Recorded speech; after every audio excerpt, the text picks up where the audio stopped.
Sayon. Ayun. Tapos pag preservation, kuha na lang konti, di ba? Kunyari, 5 days. Ilang araw pwede ma-preserve ang sayon? 5 days pwede, no?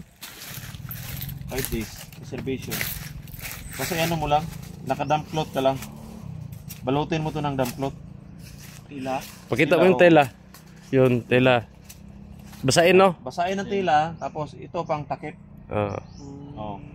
Pang balot ba sa tela. Tapos lagay sa silopin. Plastic silopin, nakasilyado. Ayan. May konting ano, pero wala. Okay yan. Wala, oh. Wala. Walang BSD. So kailangan pag nag-travel ka, ganito. May mga dahon pa rin siya. Ayan, may mga bad eye, oh. Bad eye, ayan. Yun na importante. Tapos yan na gamitin mo. Ito mga malalaki. Ito, 1, 2, 3. Tatlong ano to. Tatlong kakao na to. Dito, oh, 1, 2, 3.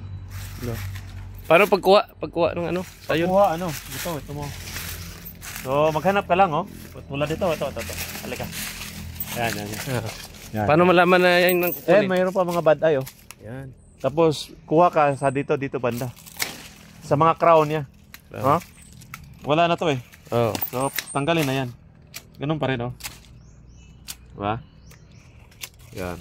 Ganun pa rin sistema. Malalaman mo siya. O, yan. Sobrang liit yan, di ba? Sobrang liit yung mga yan. Malalaman mo siya kasi may bad eye siya.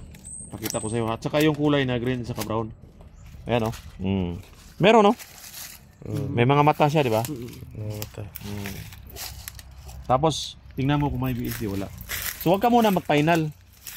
Talagang mahaba lahat. Dapat mahaba. Ganito kahaba. Mga ilang dangkal, 2, 3.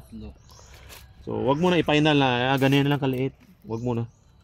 Kasi for preservation nga, di ba? Ita-travel natin.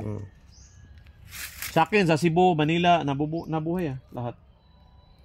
Ganito, 5 days.